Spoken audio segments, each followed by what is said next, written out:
Ribuan tahun lalu, Mekkah hanyalah sebuah lembah di tengah padang pasir, tempat persinggahan para kafilah dagang yang kemudian diubah menjadi sebuah kota di masa kekuasaan Nabi Ismail alaihi salam.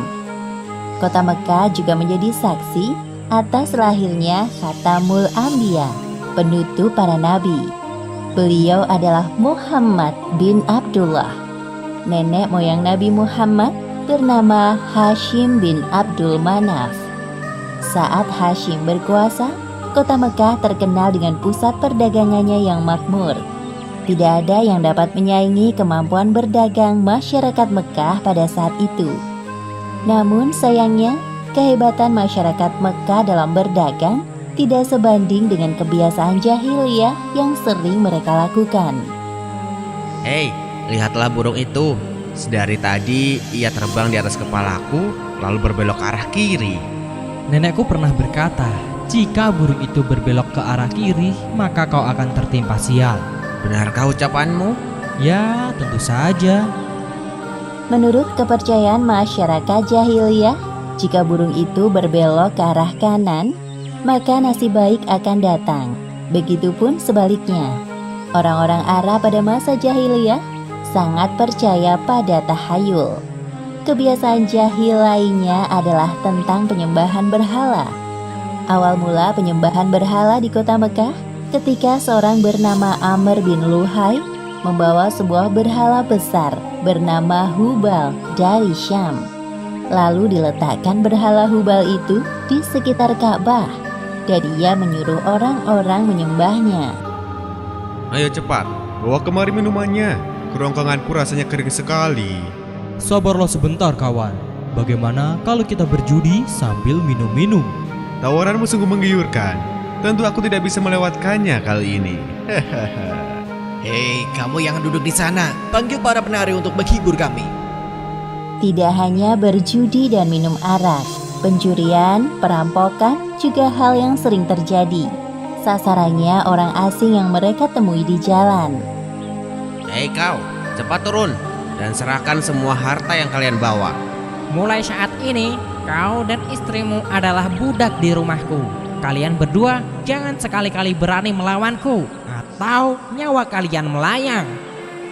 Tak terasa tahun demi tahun berlalu dengan cepat. Kepemimpinan Hashim digantikan oleh pemimpin yang lebih muda dan berkompeten di saat usianya telah lanjut.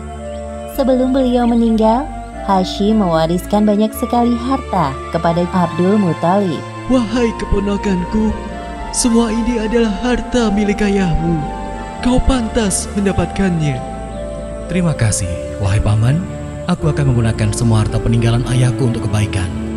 Saat ini, Abdul Muthalib berperan sebagai sikayah, yaitu orang yang bertugas menyediakan air dan makanan bagi pengunjung Ka'bah.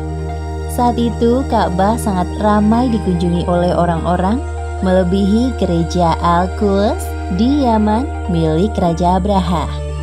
Namun, seiring berjalannya waktu, persediaan air semakin menipis. Pada saat itulah, Abdul Muthalib teringat tentang cerita sumur Zam-Zam. Banyak orang mengatakan bahwa sumur Zam-Zam telah tertimbun tanah ratusan tahun yang lalu, jadi mustahil jika ditemukan. Sepertinya aku harus menemukan sumur Zam-Zam itu. Apalagi tugasku sekarang sebagai sikhoyah. Kemudian beliau memanggil salah satu putranya yang bernama Harits. Wahai Harits, anakku, kemarilah. Dapatkah engkau menemaniku mencari sumur Zam-Zam yang telah tertimbun tanah ratusan tahun lamanya itu?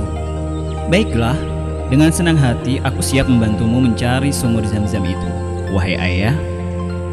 Abdul Muthalib dan Harits berpencar dalam menggali di beberapa tempat, namun tidak ada hasil. Wahai ayah, apa mungkin sumur Zam-Zam benar-benar telah lenyap tertimbun tanah? Wahai anakku, kalau kita bersabar, Allah akan memudahkan pencarian kita. Orang-orang yang melihat perbuatan Abdul Muthalib dan Harits hanya bisa mencemooh. Wahai Abdul Muthalib, mengapa engkau mengerjakan perbuatan yang sia-sia? Sumur itu telah lama hilang tertimbun tanah. Benar yang dikatakannya. Bukankah dahulu nenek moyang kita, Mudzaz bin Amr, pernah mencari tapi juga tidak berhasil? Sudahlah, biarkan saja dia. Lagi pula kita telah mengingatkannya. Abdul Muthalib terbangun dari tidurnya karena mendengar suara. Ia seperti mendapatkan petunjuk tentang keberadaan sumur Zam-Zam dalam tidurnya. Keesokan harinya, dengan penuh semangat, Abdul Muthalib dan Harits kembali menggali di antara berhala Isaf dan Naila. Tiba-tiba air memancar. Ayah, lihat, ada air. Alhamdulillah. Ayo Harits, gali terus. Sekarang, dengan diketemukannya sumur Zam-Zam, Abdul Muthalib tidak khawatir lagi untuk memenuhi persediaan air dan keperluan bagi pengunjung Ka'bah. Hari demi hari berlalu, Abdul Muthalib merasa kewalahan dalam mengemban tugasnya sebagai sikayah. Untuk itu beliau bernazar. Ya Tuhan, andai saja aku punya 10 anak laki-laki yang dapat membantuku, pekerjaan ini akan terasa lebih ringan. Jika Engkau berkenan mengabulkannya, akan aku persembahkan untukmu 1 orang dari mereka. Ternyata takdir menentukan bahwa Abdul Muthalib memiliki 10 anak laki-laki. Saat mereka dewasa, dilakukan undian. Setelah diundi beberapa kali, nama yang muncul selalu sama, yaitu Abdullah, si anak bungsu. Wahai anak-anakku, sebenarnya hal ini sangat berat untuk aku lakukan. Tapi aku telah terlanjur bernazar. Sebenarnya tidak sampai hati, Abdul Muthalib mengatakan tentang nazarnya kala itu. Wahai saudaraku, jangan engkau lakukan itu. Batalkan nazarmu dan meminta ampunlah kepada Tuhan Hubal. Lalu apa yang harus aku persembahkan sebagai ganti dari Abdullah? Kalau engkau dapat menebusnya dengan harta, maka berikanlah itu kepada berhala agar mereka tetap berkenan kepadamu. Menurut kami, itu keputusan yang terbaik. Setelah melakukan perundingan cukup lama, diputuskan bahwa Abdul Muthalib harus menyerahkan 100 ekor unta sebagai ganti dari persembahan Abdullah. Abdullah adalah pemuda baik, sopan dan berwajah tampan. Banyak gadis-gadis Mekah yang tertarik dengannya, apalagi ketika mereka mendengar bahwa nyawa Abdullah setara dengan 100 ekor unta. Mendengar kenyataan bahwa Abdul Muthalib berencana menjodohkan Abdullah dengan anak dari Wahab bin Abdul Manaf, para gadis Mekah itu tentu kecewa. Allah Subhanahu wa Ta'ala telah menentukan jodoh Abdullah dengan Aminah, gadis yang memiliki nasab yang paling baik di kalangan suku Quraisy. Akhirnya mereka berdua menikah. Wahai istriku, musim semi telah tiba. Ini tandanya aku harus melakukan perjalanan dagang ke Syam. Pada saat itu, Aminah sedang hamil muda. Jika itu memang kewajibanmu, pergilah wahai suamiku. Meskipun sesungguhnya aku sangat berat untuk melepas kepergianmu. Simpan kekhawatiranmu, wahai istriku. Aku sekarang ini harus bekerja keras untuk calon bayi yang ada di dalam kandunganmu ini. Keesokan harinya, Abdullah berangkat bersama kafilah dagang yang lain. Aminah melepas kepergian suaminya dengan doa. Perjalanan dagang Abdullah berjalan lancar. Dalam perjalanan pulang, Abdullah singgah di Madinah untuk menemui sanak saudara dari ibunya. Ketika beristirahat, tiba-tiba Abdullah merasakan kesakitan dan merasa tidak sanggup melanjutkan perjalanan. Wahai kawanku, sepertinya aku tidak sanggup untuk melanjutkan perjalanan ke Mekah. Tolong sampaikan kabar tidak baik ini kepada ayahku. Baik, wahai Abdullah, aku akan menyampaikannya kepada Abdul Muthalib sesampainya di Mekah. Ketika berita itu sampai ke telinga Abdul Muthalib, beliau segera menyuruh anak sulungnya, Harits, untuk melihat kondisi Abdullah dan mengajaknya untuk pulang ke Mekah. Namun setibanya Harits di Madinah, Abdullah telah meninggal beberapa saat sebelum kau datang, wahai Harits. Inna lillahi wa inna ilaihi raji'un. Semua anggota keluarga Abdul Muthalib berduka mendengar kematian Abdullah. Tentu saja Aminah lebih berduka karena kehilangan suami yang sangat dicintainya. Wahai bayi yang ada dalam perutku, Semoga kelak engkau tumbuh menjadi orang yang bermanfaat bagi sekitar, seperti mendiang ayahmu, walaupun kalian belum sempat bertemu. Abdullah meninggalkan warisan berupa beberapa hewan ternak dan seorang budak perempuan bernama Ummu Aiman. Pada tahun kelahiran bayi Muhammad, terjadi peristiwa penyerangan yang dahsyat oleh Raja Abrahah dari Yaman. Saat itu Mekah dipimpin oleh Abdul Muthalib. Raja Abrahah berniat untuk menghancurkan Ka'bah karena merasa iri dan tersaingi dengan kemasyhuran Ka'bah. Namun Allah Subhanahu wa Ta'ala menggagalkan penyerangan Abrahah beserta pasukan gajahnya. Tepatnya pada hari Senin, tanggal 12 Rabiul Awal tahun 571 Masehi, Aminah melahirkan bayinya. Seorang bayi laki-laki tampan dan bersinar terang. Semua keluarga besar bersuka cita dengan kelahiran Muhammad, seolah-olah Abdullah hadir kembali di tengah-tengah mereka. Kehadiranmu mengingatkanku pada ayahmu. Sungguh, memandang wajahmu mengingatkanku akan ayahmu, wahai cucuku. Dengan penuh sukacita, Abdul Muthalib menggendong cucunya untuk bertawaf di Ka'bah. Ya Allah, terima kasih atas hadiah terindah ini. Aku sangat bersyukur atas kelahiran bayi ini. Akan kuberi nama dia Muhammad.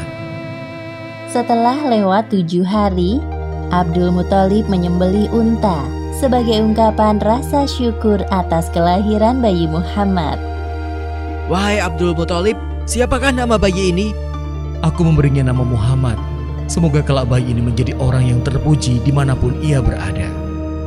Aminah memandang bayinya dengan perasaan bahagia, seperti doa yang selalu ia panjatkan. Allah Subhanahu wa Ta'ala telah menakdirkan Muhammad menjadi orang yang berpengaruh dalam mengubah sejarah dunia. Seperti yang disebutkan dalam Al-Quran, Surat Al-Anbiya ayat 107. Dan tiadalah kami mengutus kamu, Muhammad, melainkan untuk menjadi rahmat bagi semesta alam. Demikianlah akhir kisah lahirnya Nabi terakhir, Muhammad Sallallahu Alaihi Wasallam. Beberapa hikmah yang dapat kita ambil dari kisah ini, diantaranya, pertama, kesabaran dan niat baik dalam melakukan pekerjaan akan dimudahkan oleh Allah Subhanahu wa Ta'ala, seperti tekad kuat Abdul Muthalib dalam menemukan sumur Zam-Zam untuk memakmurkan Ka'bah. Kedua, jangan terlalu lama larut dalam kesedihan, karena semua yang bernyawa pasti mati dan digantikan dengan generasi baru, seperti kelahiran bayi Muhammad yang menjadi penyejuk hati bagi keluarganya setelah kematian Abdullah. Wallahu a'lam bishawab. Muhammad disusui oleh Halimah As-Sa'diyah selama 2 tahun, lalu dilanjutkan dalam pengasuhannya hingga usia 5 tahun. Selama diasuh oleh keluarga Halimah, Muhammad kecil membawa banyak keberkahan dalam kehidupan mereka. Namun di akhir masa pengasuhan Muhammad terjadi peristiwa Syak al-Sadr, yaitu pembelahan dada yang membuat Halimah khawatir akan keselamatan anak susuannya itu. Telah menjadi tradisi baik di kalangan wanita Mekah yang baru melahirkan untuk menyusukan bayi mereka kepada wanita-wanita yang tinggal di dusun atau pedesaan. Kondisi pedesaan yang segar dan lingkungan yang masih alami membuat anak-anak tumbuh dengan sehat, kuat, dan dapat berbahasa Arab dengan fasih. Sebelum kedatangan para wanita dari Bani Sa'ad, Muhammad sempat disusui oleh Suwaibah, budak perempuan Abu Lahab. Abu Lahab adalah satu di antara paman Muhammad dari garis keturunan ayahnya. Wahai suamiku, semoga kita dapat anak bangsawan kaya seperti teman-temanku. Saat ini hidup kita sangat sulit. Ya, aku pun berharap sama seperti engkau. Mengingat hasil panen ladang kita tahun ini gagal dikarenakan paceklik yang melanda Taif. Namun harapan suami istri itu tidak terkabul. karena bayi para bangsawan kaya telah diambil oleh teman-teman mereka. Hanya tersisa satu bayi dalam gendongan ibunya. Bayi itu adalah Muhammad. Wahai saudaraku, bawalah bayiku ini bersama kalian. Ayah bayi ini telah meninggal, jadi tinggal aku dan kakeknya yang mengasuhnya. Raut wajah Halimah tampak kecewa mendengar pernyataan Aminah. Sikapnya sama seperti wanita Bani Sa'ad lain yang menolak menyusui Muhammad karena ia anak yatim. Wahai suamiku, bagaimana ini? Semua bayi telah dibawa pulang oleh teman-teman kita. Aku tidak ingin kita pulang dengan tangan kosong. Apa kita bawa saja bayi yatim yang baru saja engkau temui itu, wahai istriku? Demi Allah, aku akan kembali kepada wanita yang menggendong bayi yatim itu dan membawa bayinya pulang bersama kita. Entah kenapa bayangan bayi itu seakan tidak mau pergi dari pikiranku. Semoga keputusan kita ini dapat membawa keberkahan. Ayo, lekas kita temui ibu itu lagi. Akhirnya Halimah dan Harits bin Abdu al-Uzza menemui Aminah dan bayinya. Di satu sisi Aminah merasa lega, namun di sisi lain ia sedih harus berpisah dengan Muhammad. Aku mohon, jaga baik-baik Muhammadku. Kelak dia akan menjadi orang besar dan berpengaruh. Amin. Kami akan berusaha memberikan yang terbaik untuk anakmu, Bu. Selamat jalan, wahai anakku. Ibu akan menunggumu di sini. Setelah berpamitan dengan Aminah, Halimah menunggangi keledainya yang kurus. Tiba-tiba ia merasakan keanehan pada keledainya. Aneh sekali, aku seperti tidak sedang membawa beban. Bayi ini sangat ringan dan juga keledaiku ini seperti bertambah kuat saja. Padahal sewaktu berangkat ke Mekah kemarin, ia berjalan sangat lambat. Tidak hanya itu, sesampainya di rumah, Halimah merasakan keanehan lain. Setelah menyusui Muhammad, baru kemudian Halimah menyusui bayinya sendiri. Alhamdulillah, bayi ini menyusu dengan lahap. Semoga dia betah tinggal di rumah kecil kita ya suamiku. Semoga ini pertanda baik, wahai istriku. Lihatlah bayi kita. Ia tertidur pulas, tidak seperti malam-malam biasanya yang menangis terus. Ketika suami Halimah mengecek ke dalam kandang ternak, ia dapati unta mereka mengeluarkan susu. Padahal unta itu cukup tua dan sudah tidak mengeluarkan susu setetes pun sebelumnya. Wahai istriku, pasti engkau tidak percaya apa yang aku bawa. Coba, minumlah. Apa ini? Susu unta? Iya, benar. Unta tua kita akhirnya mengeluarkan susu lagi. Engkau telah mengambil anak yang penuh berkah, wahai istriku. Demi Allah, Muhammad benar-benar membawa keberkahan dalam keluarga kita. Setelah beberapa waktu berlalu, pasangan suami istri itu dikejutkan dengan pemandangan asri di depan rumah. Subhanallah, tanah yang sebelumnya kering menjadi subur. Lihat juga kambing-kambing kita yang kurus menjadi gemuk. Terima kasih ya Allah atas semua nikmat-Mu. Keberkahan demi keberkahan dirasakan oleh keluarga Halimah setelah kedatangan Muhammad. Itulah balasan atas ketulusan mereka dalam merawat dan menyayangi Muhammad. Tak terasa 2 tahun berlalu begitu cepat. Tiba saatnya Halimah mengembalikan Muhammad kembali ke pangkuan Aminah. Ibu dan anak itu saling melepaskan kerinduan setelah 2 tahun berpisah. Anakku tersayang, engkau sudah besar dan tampak sehat sekali. Ibu sangat merindukanmu. Melihat hal itu, Halimah dan Harits merasa terharu. Keduanya saling berpandangan. Dengan apa aku dapat membalas kebaikan kalian? Sebenarnya kami sangat bersyukur bisa merawat Muhammad. Ia sudah kami anggap seperti anak sendiri. Jikalau diizinkan, kami ingin merawat Muhammad lebih lama lagi. Bukan bermaksud lancang, wahai ibu Muhammad. Aku dengar Mekah sedang dilanda wabah penyakit. Apa tidak sebaiknya Muhammad tinggal bersama keluarga kami di dusun Bani Sa'ad? Terkait permintaan kalian, aku perlu berdiskusi terlebih dahulu dengan kakeknya. Tidak lama kemudian, Abdul Muthalib datang. Beliau memberikan keputusan yang bijak. Aminah menyadari bahwa usulan Halimah dan suaminya itu baik. Meskipun sebenarnya ia masih merasa berat jika harus berpisah dengan Muhammad secepat ini. Sejujurnya aku sangat senang melihat cucuku ini tumbuh dengan sehat. Jadi keputusanku demi kebaikannya juga. Kami izinkan Muhammad kembali ke dusun Bani Sa'ad sampai usianya genap 5 tahun. Harapanku adalah kelak Muhammad dapat belajar berbicara dengan fasih karena terbiasa mendengar bahasa Arab yang murni. Meskipun berat, aku setuju dengan keputusan kakek. Namun untuk beberapa hari ini, biarkan Muhammad bersamaku. Setelah itu kalian boleh membawanya pulang ke Taif. Terima kasih atas kebaikan kalian berdua. Kami sangat bersyukur dapat kembali merawat Muhammad. Halimah dan suaminya memiliki 3 orang anak. Namanya Abdullah, Unaisah, dan Syaimah. Mereka semua menjadi saudara sepersusuan Muhammad. Belum genap di usianya 4 tahun, Muhammad ikut menggembala kambing bersama saudara-saudaranya.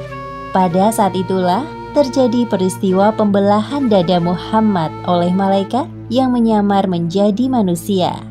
Ibu, Muhammad kita. Hah? Muhammad kenapa, nak? Muhammad dibunuh oleh seseorang. Hah? Yang benar saja. Tunjukkan pada kami, di mana Muhammad? Halimah dan suaminya segera berlari menemui Muhammad. Wajahnya tampak pucat. Halimah langsung memeluk Muhammad dan menanyainya. Apa yang terjadi padamu, nak? Kemudian Muhammad menceritakan peristiwa yang barusan terjadi kepadanya. Seperti yang disebutkan dalam hadis riwayat Muslim nomor 162. Rasulullah Shallallahu Alaihi Wasallam didatangi malaikat Jibril ketika beliau Shallallahu Alaihi Wasallam sedang bermain dengan beberapa anak. Jibril kemudian menangkapnya, menelentangkannya, lalu Jibril membelah dada beliau.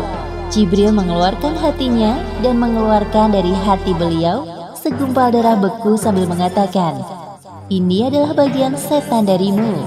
Jibril kemudian mencucinya dalam wadah yang terbuat dari emas dengan air zam-zam. Lalu ditumpuk, kemudian dikembalikan ke tempatnya. Wahai suamiku, perasaanku tidak enak. Secepatnya aku akan membawanya kembali ke Mekah. Aku takut setan telah menggodanya. Ya, kalian berdua berhati-hatilah. Setelah peristiwa menggemparkan itu, Halimah bermaksud menyerahkan Muhammad kepada ibunya sebelum waktu yang ditentukan.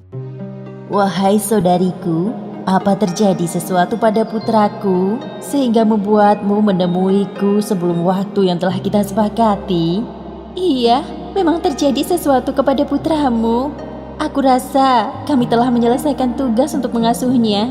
Sekarang saatnya aku kembalikan ia kepadamu. Tunggu, katakan dengan jelas agar aku bisa mengerti sebenarnya apa yang terjadi pada Muhammad. Halimah menceritakan peristiwa pembelahan dada Muhammad kepada Aminah dengan suara yang terbata-bata. Sedangkan Aminah dengan tenang mendengarkan penjelasan Halimah. Wahai ibu susu anakku, demi Allah, setan tidak mempunyai daya upaya untuk merasuki tubuh anak suci ini. Masih ingatkah engkau? Aku pernah mengatakan kepadamu bahwa kelak Muhammad ini akan menjadi orang besar. Sewaktu aku mengandungnya, aku merasakan banyak keajaiban. Apakah keajaiban itu juga terjadi kepada keluargamu? Iya, kami merasakan banyak keberkahan sejak mengasuh putramu. Jadi tenanglah wahai saudariku, jangan khawatir. Insya Allah Muhammad selalu dilindungi olehnya. Aku dan kakeknya telah mempercayakan pengasuhan Muhammad kepadamu. Setelah mendengar penjelasan Aminah, Halimah dapat bernafas lega. Semua ketakutannya sirna. Begitulah akhirnya Muhammad kembali ke dusun Bani Sa'ad bersama Halimah. Sekarang usia Muhammad telah genap 5 tahun. Tidak lama lagi Muhammad akan berpisah dengan keluarga Halimah. Pada hari itu Muhammad dan anak-anak Halimah sedang asyik mengembala kambing sambil berkejar-kejaran. Tiba-tiba Halimah mendatangi mereka dan mengajak pulang. Wahai ibu, ada apa? Mengapa engkau menyusul kami? Tidak biasanya. Kami masih ingin bermain, Bu. Kedatangan Halimah yang tiba-tiba disebabkan ada perasaan khawatir. Terlebih lagi melihat ada 2 orang Habasyah sedang mengintai Muhammad dari kejauhan. Anak-anak, coba perhatikan langit di atas sana. Sepertinya sebentar lagi akan turun hujan. Makanya ibu menyusul kalian kemari. Oh iya, benar juga. Ibu baik sekali menyusul kami. Kekhawatiran Halimah belum berhenti sampai kedua laki-laki itu mendekati Muhammad. Hei anak-anak, kau sudah selesai bermainnya? Tadi itu seru sekali loh. Sebenarnya apa yang paman inginkan? Hahaha, tidak ada nak. Coba kau berbalik badan. Muhammad kecil membalikkan badannya dan 2 laki-laki itu terbelalak melihat punggungnya. Mereka lalu pergi sambil berbisik-bisik. Aneh sekali kedua paman itu. Mereka sangat mencurigakan. Ayo anak-anak, sebaiknya kita pulang sekarang. Kekhawatiran Halimah pun terbukti. Orang-orang Habasyah itu merencanakan hal buruk pada Muhammad kecil setelah melihat tanda di punggungnya. Tidak salah lagi. Menurut berita yang aku dengar bahwa anak laki-laki yang memiliki tanda di antara kedua bahunya itu kelak akan menjadi orang yang besar. Kita harus mendapatkannya sebelum keduluan orang lain. Jika kita berhasil mendapatkannya, pasti raja akan memberikan hadiah besar untuk kita. Sayup-sayup pembicaraan kedua orang Habasyah terdengar sampai ke telinga Halimah. Ia pun segera mempercepat langkah kakinya. Aku harus pergi dari tempat ini. Muhammad sudah tidak aman tinggal di dusun ini. Anak-anak, bisa agak cepat jalannya? Baik, Bu. Untung saja, meskipun dengan susah payah, Halimah dan anak-anak berhasil lolos dari kejaran orang-orang Habasyah yang ingin menculik Muhammad. Anak-anak, sepertinya kalian harus berpisah dengan Muhammad. Sudah waktunya ibu mengembalikan Muhammad kepada ibunya di Mekah. Wahai Muhammad, meskipun kita tidak tinggal bersama-sama lagi, namun kita tetap bersaudara sampai kapanpun. Kita pasti akan merindukanmu, Muhammad. Jangan lupakan persahabatan kita ya Muhammad. Terima kasih semuanya. Aku tidak akan pernah melupakan kalian semua. Sampai jumpa lagi. Ayo Muhammad, kita harus tiba di Mekah sebelum tengah malam. Pasti ibu dan kakekmu sangat bahagia bertemu denganmu. Akhirnya Muhammad berangkat meninggalkan dusun Bani Sa'ad dengan perasaan haru. Terlalu banyak kenangan indah yang ia lewati bersama keluarga Halimah. Namun di sisi lain, ia juga merindukan keluarganya di Mekah. Matahari mulai tenggelam di sebelah barat. Langit sore semakin gelap. Suasana Mekah di malam hari semakin bertambah ramai. Pada saat itulah Halimah kehilangan Muhammad. Muhammad, di mana engkau, Nak? Halimah mencari anak susuannya itu di sekitar, namun tak kunjung ketemu. Dengan berat hati, ia pun menuju rumah Abdul Muthalib. Assalamualaikum warahmatullahi wabarakatuh. Waalaikumsalam warahmatullahi wabarakatuh. Oh, Anda sudah datang. Silakan masuk. Maafkan aku. Hari ini aku berniat mengembalikan Muhammad kepadamu. Tapi sampai di Mekah atas, Muhammad hilang. Aku telah mencarinya, namun tidak ketemu. Memang aku belum hafal tempat-tempat di sini. Jadi, bagaimana ini? Tenanglah, Bu. Aku akan mengutus orang untuk mencari cucuku. Engkau tunggulah di sini. Setelah Abdul Muthalib meminta tolong kepada tetangganya untuk mencari Muhammad, beliau berdoa di depan Ka'bah. Ya Allah, mudahkanlah cucuku Muhammad untuk kembali kepada kami. Hanya Engkaulah yang dapat memudahkan pencarian ini. Tak lama kemudian, Abdul Muthalib bertemu dengan Muhammad. Ia diantar oleh Waraqah bin Naufal dan temannya. Ternyata secepat itu Allah Subhanahu wa Ta'ala mengabulkan doa Abdul Muthalib. Kemarilah, wahai cucuku. Aku tadi menemukan cucumu di daerah Mekah atas. Sepertinya ia tertinggal jejak pengasuhnya. Terima kasih, saudaraku. Sama-sama, kami pamit dulu. Setelah kepergian Warakoh, Abdul Muthalib mengajak Muhammad untuk bertawaf di Ka'bah. Wahai cucuku, sekarang mari kita bertemu dengan ibumu. Beliau sangat cemas kehilanganmu di perjalanan tadi. Sesampainya di rumah kakeknya, Muhammad kecil meminta maaf kepada Halimah karena telah membuatnya cemas.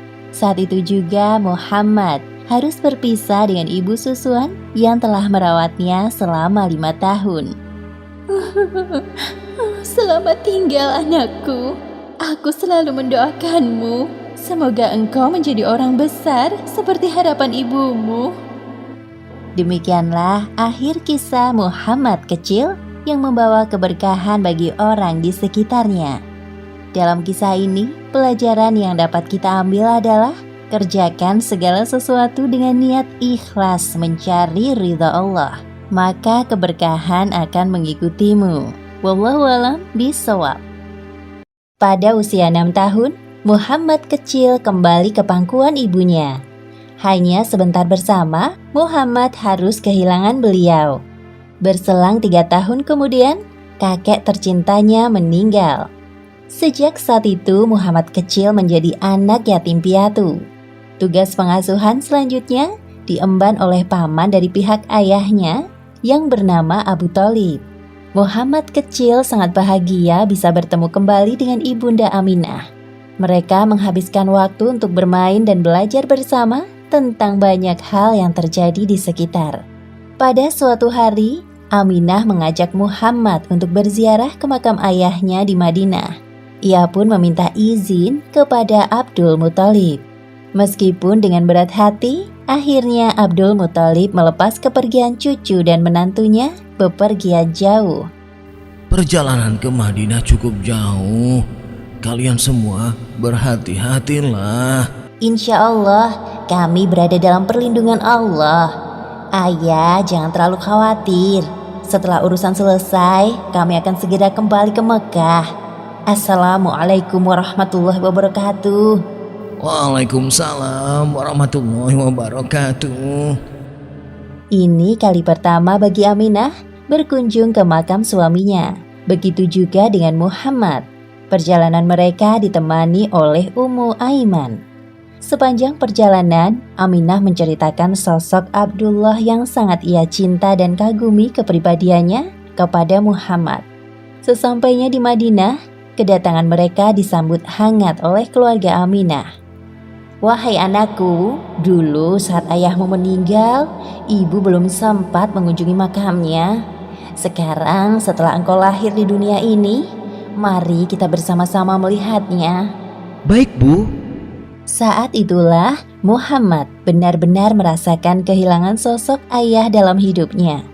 Ia bertekad akan mendampingi ibunya dalam keadaan susah maupun senang. Kira-kira 1 bulan lamanya mereka menetap di Madinah. Sekarang waktunya Aminah dan Muhammad kembali ke Mekah. Di tengah perjalanan, tepatnya di sebuah dusun bernama Abwa yang jaraknya 37 km dari kota Madinah, Aminah merasa sangat kelelahan. Wahai anakku Muhammad, badanku rasanya lemah sekali. Aku merasa ini pertemuan terakhir kita.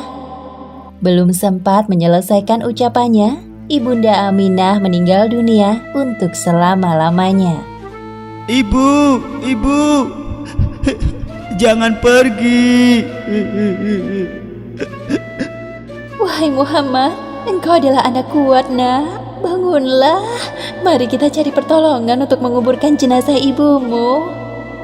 Sejujurnya Muhammad kaget dan terpukul melihat kematian ibunda Aminah yang tampak nyata di depan matanya.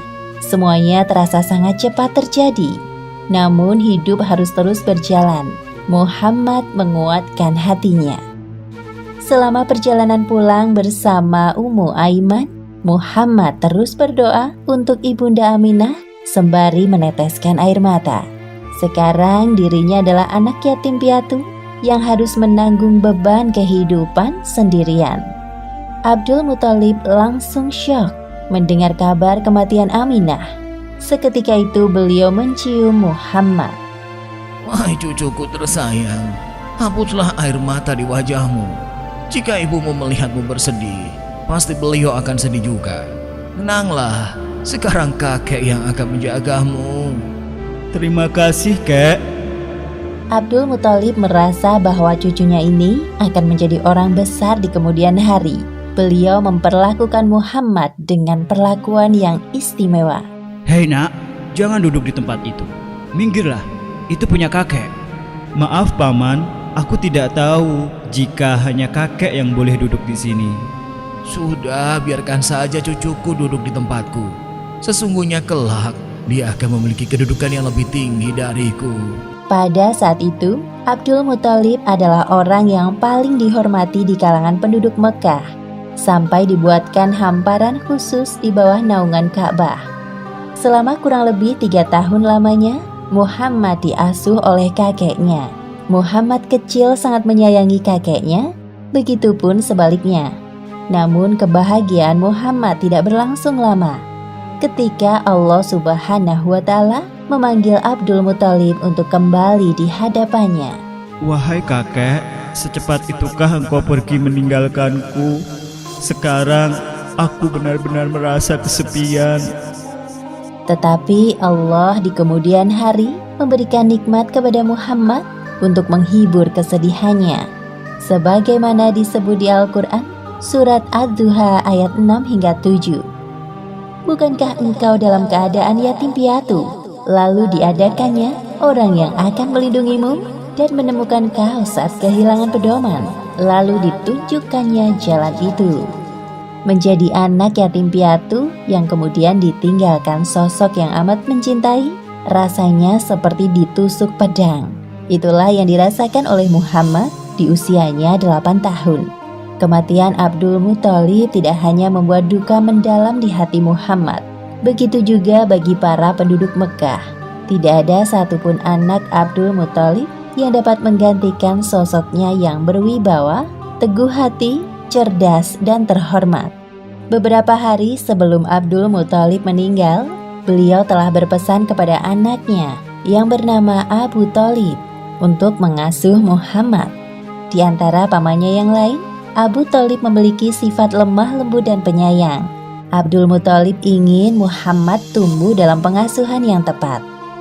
Wahai keponakanku tersayang, sebelum ayah meninggal, beliau sempat berpesan kepadaku agar mengasuh dan merawatmu sampai dewasa. Meskipun aku bukan orang kaya, namun pamanmu ini akan bekerja keras untuk menghidupimu seperti anak-anakku yang lain. Terima kasih, wahai paman, engkau sungguh berhati besar. Akhirnya, Muhammad diasuh oleh Abu Thalib sampai masa dewasa.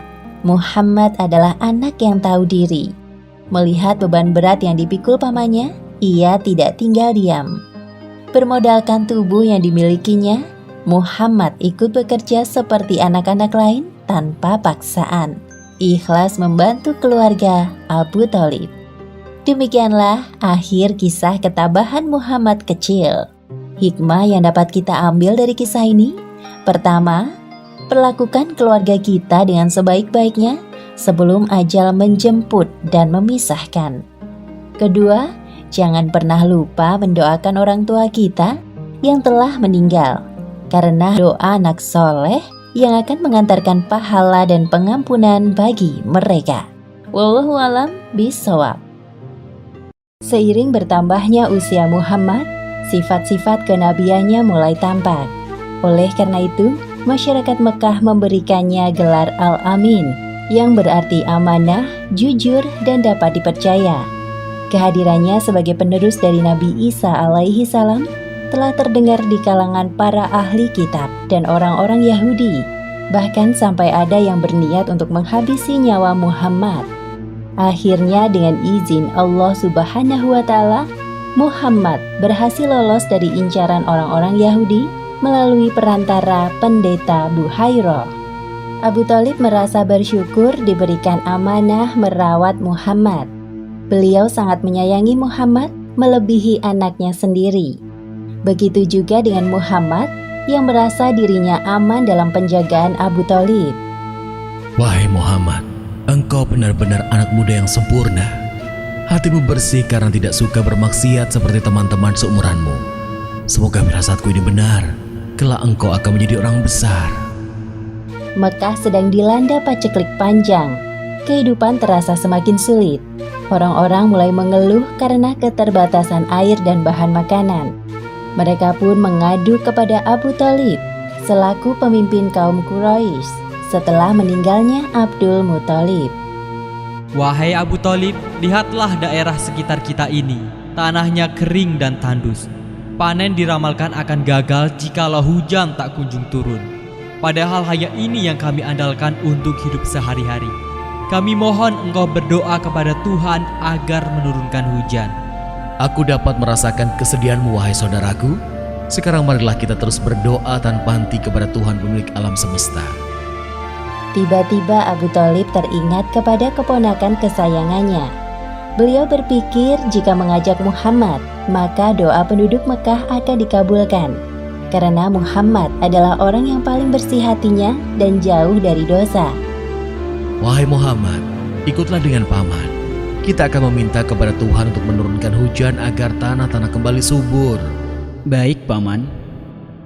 Abu Thalib menempelkan punggung tangan Muhammad ke dinding Ka'bah seraya berdoa. Tak berselang lama, tiba-tiba mendung datang dari berbagai penjuru langit dan hujan turun dengan derasnya. Hujan! Hujan! Hujan!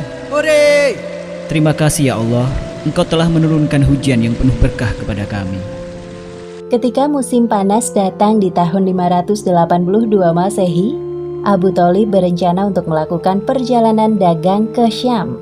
Muhammad yang mengetahui rencana pamannya itu memaksa untuk turut serta, padahal usianya masih 12 tahun. Wahai Paman, bolehkah aku ikut berdagang denganmu? Tidak untuk saat ini ya nak. Perjalanan ke Syam sangat jauh dan melelahkan untuk anak seusiamu. Jika Paman pergi, aku akan sendirian di sini. Lalu kepada siapa aku berlindung jika sesuatu terjadi kepadaku? Insya Allah, aku mampu melewati perjalanan yang panjang. Aku boleh ikut ya Paman? Mendengar alasan Muhammad membuat Abu Thalib berpikir. Beliau kemudian berbalik badan dan mengiyakan permintaannya. Baiklah, engkau boleh ikut bersama kami. Senang kan? Hehehe, terima kasih Paman. Tibalah saat yang dinantikan Muhammad, yaitu perjalanan dagang pertamanya menuju Syam bersama kafilah Abu Thalib. Jalur yang mereka lewati adalah jalan kafilah barat, yaitu menyusuri Laut Merah, Madian, Wadi Al-Qura, Hijr, dan kota Busra. Bagi para kafilah dagang, Busra merupakan pusat perdagangan yang ramai sebelum tiba di Syam. Di daerah ini pula ada seorang pendeta yang terkenal bernama Buhairah. Kafilah Abu Thalib memutuskan untuk beristirahat sejenak tak jauh dari rumah ibadah milik Buhairah. Sementara itu di kediaman Buhairah, Aneh sekali, awan itu terus mengikuti kafilah dagang itu. Seakan-akan menjaga mereka agar tidak kepanasan. Tapi siapa yang harus dijaga? Aku harus mengundang mereka untuk memenuhi rasa penasaranku. Wahai pelayan, aku perintahkan kalian untuk membuat makanan yang lezat dalam porsi besar. Kita akan kedatangan tamu-tamu istimewa. Baik, Tuan. biasanya Buhairah tidak tertarik dengan kafilah dagang yang lewat. Namun kali ini ada yang berbeda. Selamat datang di Busra, wahai kafilah dagang yang sedang istirahat. Tanpa mengurangi rasa hormatku, aku ingin mengundang kalian semua untuk makan bersama di rumahku. Tentunya, aku telah menyiapkan banyak hidangan untuk mengisi kekosongan perut kalian. Wah, sungguh mulia niatmu wahai Rohib. Padahal sebelum ini kami sering lewat rumah ibadahmu. Namun perlakuanmu kali ini sungguh ramah. Apa hari ini istimewa bagimu? Ya, dan kalian semua adalah tamu istimewaku.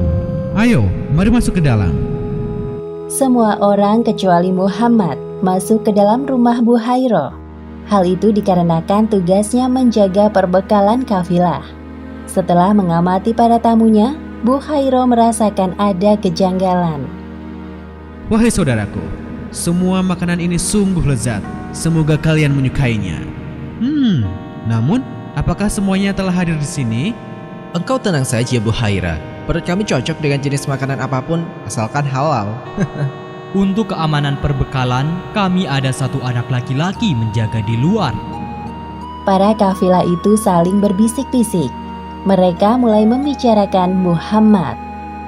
Kasihan sekali anak muda itu. Ajaklah kemari menikmati hidangan istimewaku. Tenang saja, aku akan perintahkan pelayanku untuk menjaga perbekalan kalian. Baiklah, aku akan memanggilnya. Buhairah memperhatikan Muhammad dengan seksama dari ujung kaki hingga kepala. Setelah selesai makan, barulah kemudian Buhairah mengajak Muhammad berbincang. Wahai anak muda, kemarilah, aku ingin berbincang denganmu. Apa yang hendak Tuan tanyakan kepadaku? Insya Allah, aku akan menjawabnya.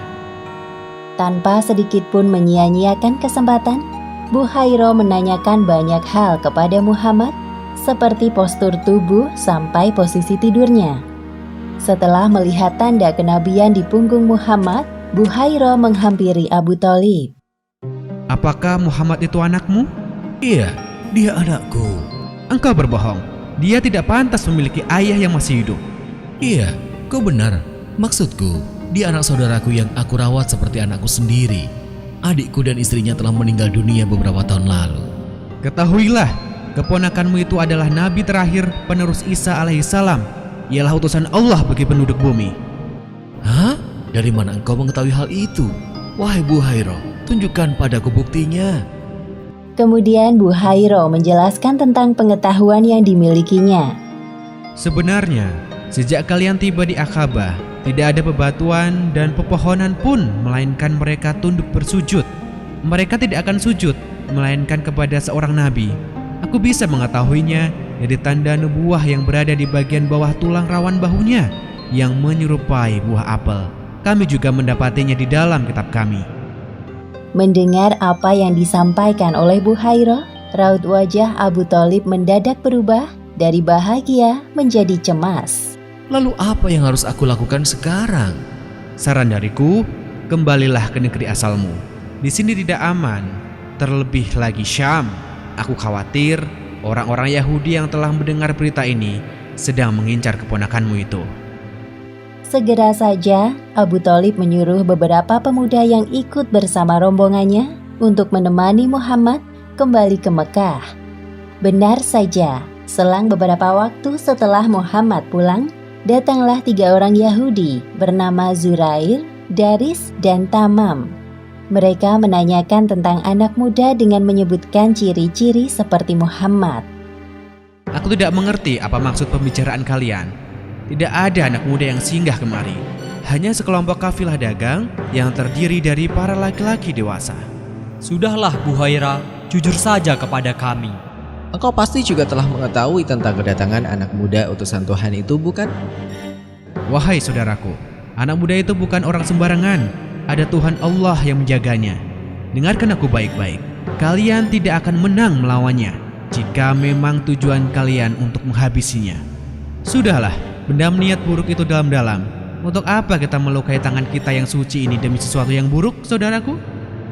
Setelah mendengarkan penjelasan Buhairah, para ahli kitab itu membatalkan niat untuk mencari dan membunuh Muhammad. Di kota Mekah, Muhammad tumbuh menjadi seorang pemuda yang nyaris sempurna. Paling terhormat dari segi nasab, paling mulia akhlaknya, paling baik tutur katanya, paling jauh dari keburukan pergaulan orang-orang Mekah. Sehingga semua orang menjulukinya Al-Amin, karena Allah Subhanahu wa Ta'ala mengumpulkan padanya segala hal-hal baik. Demikianlah akhir kisah pertemuan Muhammad dengan pendeta Buhairah. Hikmah yang dapat kita ambil dari kisah ini adalah Allah Subhanahu wa Ta'ala memberikan perlindungan kepada Muhammad dari kejahiliahan penduduk Mekah dan orang-orang Yahudi, bahkan sebelum beliau diangkat menjadi nabi. Hal ini sesuai dengan janjinya sebagai Tuhan Maha melindungi orang-orang yang beriman. Wallahu a'lam bishawab. Fijar merupakan peperangan pertama yang diikuti oleh Muhammad. saat belum diangkat menjadi nabi. Dikala itu usianya masih 15 tahun. Seperti layaknya pemuda di kalangan Jazirah Arab yang telah tertarik untuk berperang, semangatnya ikut membara. Perang Fijar artinya perang kedurhakaan, lebih tepatnya perang yang merusak kesucian bulan suci. Terdapat 4 bulan suci dalam Islam, yaitu Zulqa'dah, Zulhijjah, Muharram, dan Rajab.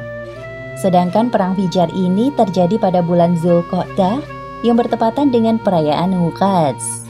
Tersebutlah seorang laki-laki dari Bani Kinanah bernama Barods bin Qais. Barods adalah seorang pemabuk berat. Tak jarang ia diusir oleh orang-orang dari sukunya sendiri karena gemar berbuat onar. Beruntungnya ada Harb bin Muawiyah dari Bani Quraisy yang baik hati menampungnya. Barods inilah orang yang menyebabkan terjadinya perang Fijar. Suatu ketika, Barods merasa kesal dan iri atas terpilihnya Urwa Ar-Rahal bin Utbah dari Bani Hawazin yang memimpin kafilah dagang milik Nu'man bin Munzir, seorang saudagar kaya raya. Setiap tahunnya, Nu'man bin Munzir selalu mengirimkan rombongan kafilah dari Hiro ke perayaan Uqadz membawa barang dagangan. Kenapa bukan aku yang terpilih? Kenapa jadi Urwa? Lihat saja, aku akan mematahkan lehermu, wahai Urwa. Barods yang emosional tidak bisa mengontrol kemarahannya. Ia pun berencana untuk mencelakai Urwa dalam perjalanan.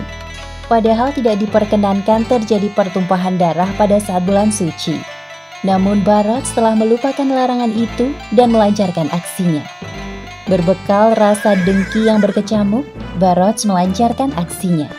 Diam-diam Barods mengikuti kafilah dagang Urwa dan membunuhnya sampai meninggal dunia. Sebelum Barods melarikan diri, orang-orang terlanjur melihatnya dan mengetahui bahwa yang membunuh Urwa adalah Barods dari Bani Kinanah. Hei, apa yang telah kau lakukan pada pemimpin kami? Berhenti, engkau Barods bukan? Ya, itu Barods. Tidak salah lagi. Bani Hawazin yang mendengar kejadian itu tidak terima dengan perbuatan Barods. Fanatik kesukuan inilah yang membuat kemarahan Bani Hawazin semakin besar. Kita harus membuat perhitungan dengan orang-orang Quraisy atas melayangnya nyawa Urwa. Dia sama sekali tidak bersalah. Dia tidak pantas mati di tangan barat si pemabuk itu. Kita harus secepatnya membuat perhitungan dengan mereka demi kehormatan kabilah kita. Ya, kami setuju. Singkat kata, terjadilah peperangan antara kedua belah kabilah dengan sengit. Bani Quraisy menggabungkan diri dengan Bani Kinanah. Sedangkan dari pihak Bani Hawazin bersatu dengan Bani Qais Ailan. Pada awal pertempuran, Muhammad bertugas untuk memunguti anak panah lawan yang berjatuhan untuk diberikan kepada paman-pamannya yang sedang berperang. Kedudukan kedua belah pihak saling imbang. Pihak Bani Hawazin memperingatkan bahwa perang belum berakhir. Perang akan kita lanjutkan tahun depan, tepat pada perayaan Uqadz. Uqadz adalah perayaan kebanggaan bangsa Arab jahiliyah yang paling terkenal di Arab. Di sana mereka bebas melakukan transaksi perdagangan, memamerkan prestasi, menunjukkan syair, saling adu kekuatan, serta banyak hiburan selama 1 pekan. Perayaan Uqadz berlangsung setiap tahun sekali di Al-Atsdiyah, yaitu sebuah daerah di antara Mekah dan Thaif. Orang-orang dari luar Mekah juga banyak yang berdatangan.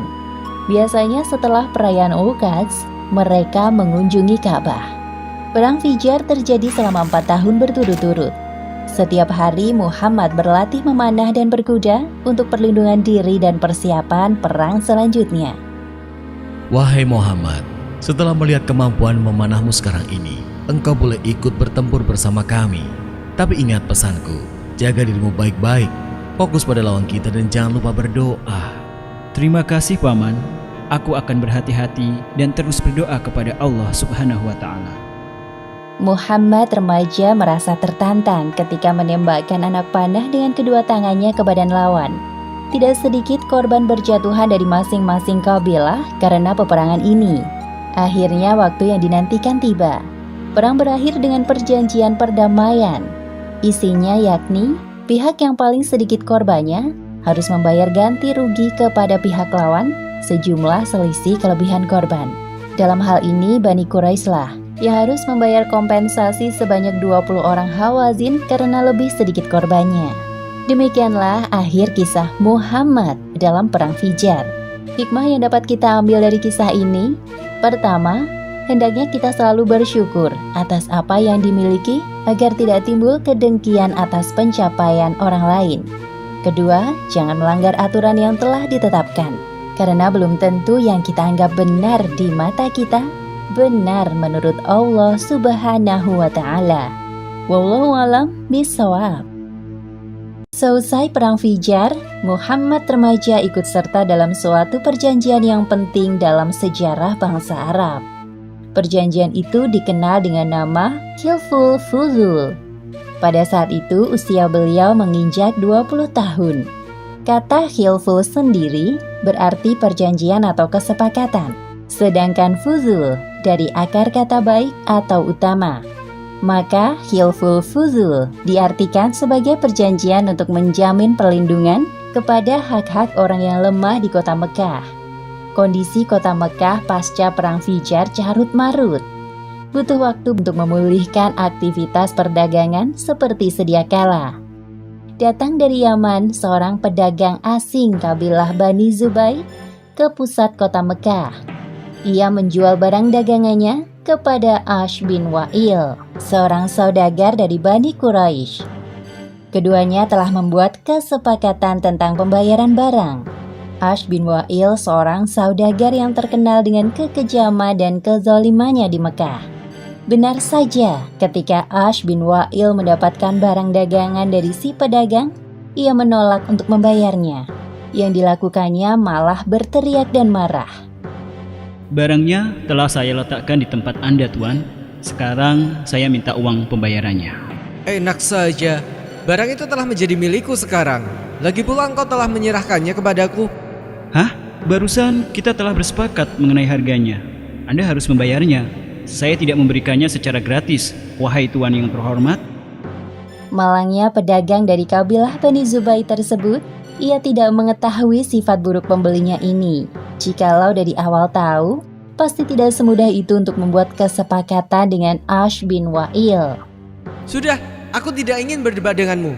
Hei budak, bawakan semua barang-barang milikku dengan hati-hati. Baik, Tuan.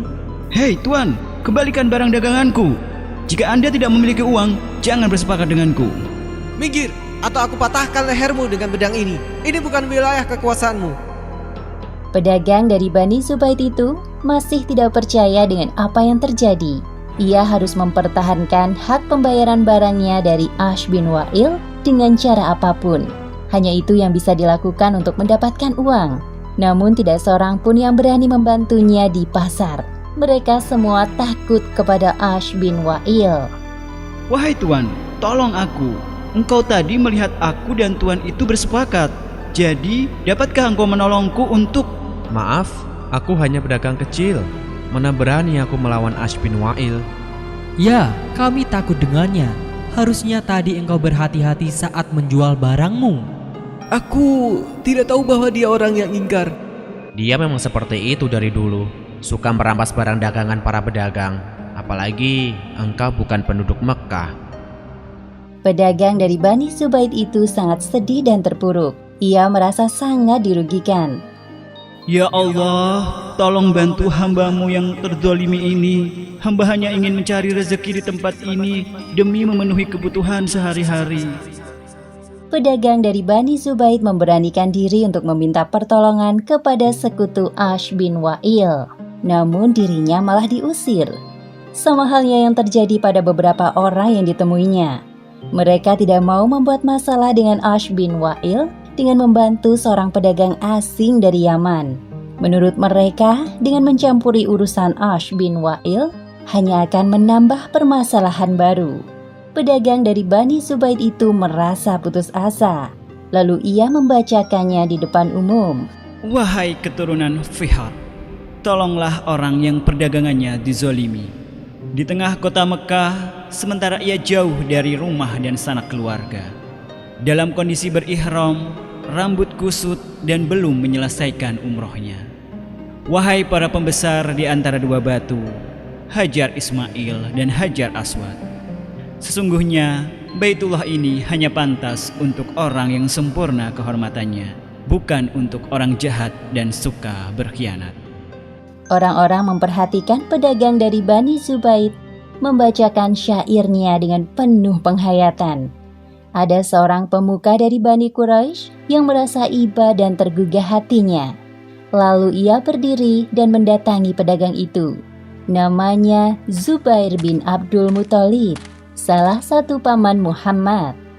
Wahai saudaraku, aku amat tersentuh mendengar syair yang engkau gubah itu. Sungguh mengusik hatiku. Aku berjanji akan menolongmu. Engkau bersabarlah sementara ini. Aku akan mencoba mencari cara untuk memenuhi hakmu. Terima kasih banyak wahai Tuan.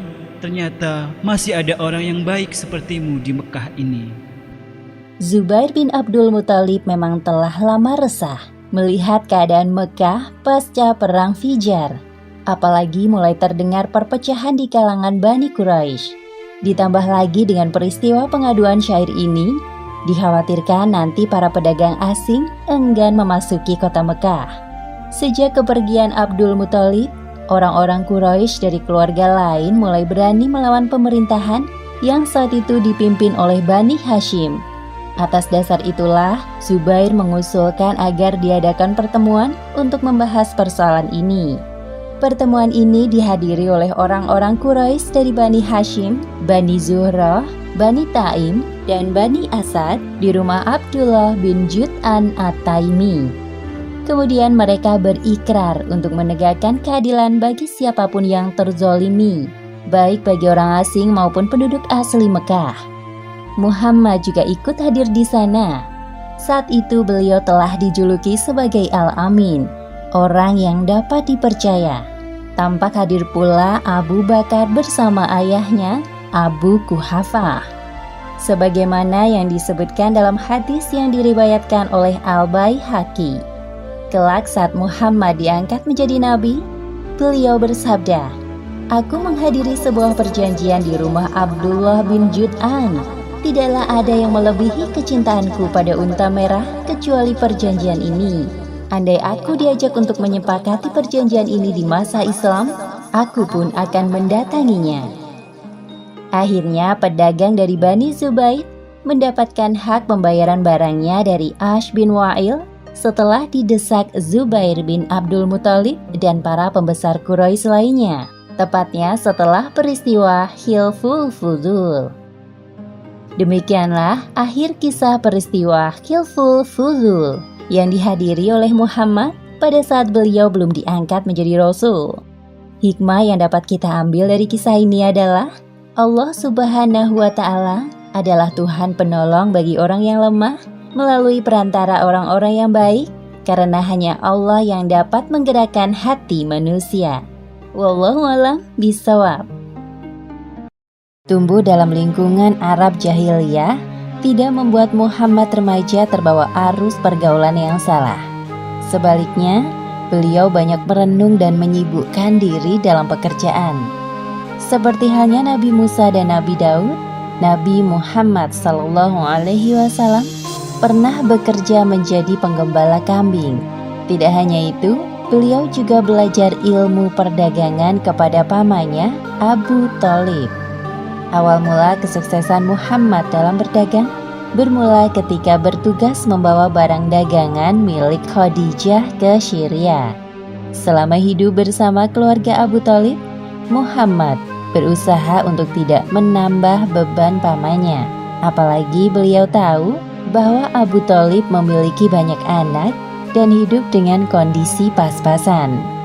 Untuk itu, Muhammad meminta izin kepada Abu Thalib agar diperbolehkan menggembalakan kambing milik para saudagar kaya di Mekah. Wahai paman, apakah aku boleh ikut mengembala kambing seperti teman-temanku? Jika hal itu tidak memberatkan urusanmu, lakukan saja. Sebagaimana yang disebutkan dalam hadis riwayat Bukhari nomor 2262 dari Abu Hurairah radhiyallahu anhu, bahwa Rasulullah SAW bersabda, "Tidak ada nabi kecuali pernah menjadi penggembala kambing. Mereka para sahabat bertanya, "Apakah engkau juga, wahai Rasulullah?" Beliau berkata, "Iya, saya telah menggembala dengan imbalan beberapa kirot dari penduduk Mekah." Dengan menggembala kambing, Muhammad berlatih untuk bersabar dan menjadi seorang pemimpin. Tanpa berkeluh kesah, setiap pagi beliau menggembala dan mengantarkan kambing-kambing itu ke kandang pada sore hari. Anehnya, semua kambing-kambing gembalaan Muhammad gemuk-gemuk dan sehat. Hal tersebut membuat para saudagar puas dengan hasil kerjanya. Aku sangat senang melihat anak muda seperti keponakanmu itu. Dia sangat rajin dan cekatan. Beruntung engkau memilikinya, wahai Abu Thalib. Sungguh, aku tidak menyuruhnya bekerja jikalau dia tidak benar-benar menginginkannya. Dia pasti tidak ingin merepotkanmu. Menurutku, Muhammad tidak seperti para pemuda kebanyakan di Mekah yang lebih suka hiburan daripada bekerja keras. Muhammad memang sangat menjaga dirinya dari perbuatan maksiat. Akhlaknya pun sangat mulia dari semua orang yang pernah aku kenal di Mekah. Sewaktu menggembala, Muhammad sering berpikir tentang hal-hal yang terjadi di sekitarnya. Siapakah yang menciptakan bintang-bintang yang berkilauan di langit? Dan siapa yang menghadirkan udara untuk dihirup semua makhluk? Dan siapa pula yang membuat jantungku berdetak? Sungguh pastilah dia zat yang maha kuasa. Berbagai pertanyaan muncul di benak Muhammad. Hal tersebut yang membuatnya selalu sibuk merenung dan terjaga dari perbuatan buruk yang dilakukan oleh para pemuda Mekah.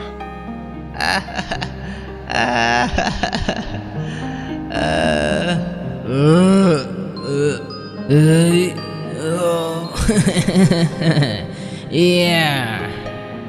Pernah suatu ketika, Muhammad ingin pergi ke kota untuk melihat pesta perkawinan. Beliau pun menitipkan kambing-kambingnya kepada seorang teman penggembala. Wahai Muhammad, pergilah engkau ke kota dan lihatlah ada banyak hiburan di sana. Sesampainya di kota, Muhammad mendengar alunan musik perkawinan dari sebuah rumah.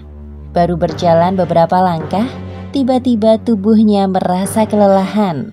Beliau pun duduk dan tertidur. Hal yang sama terjadi lagi di hari berikutnya.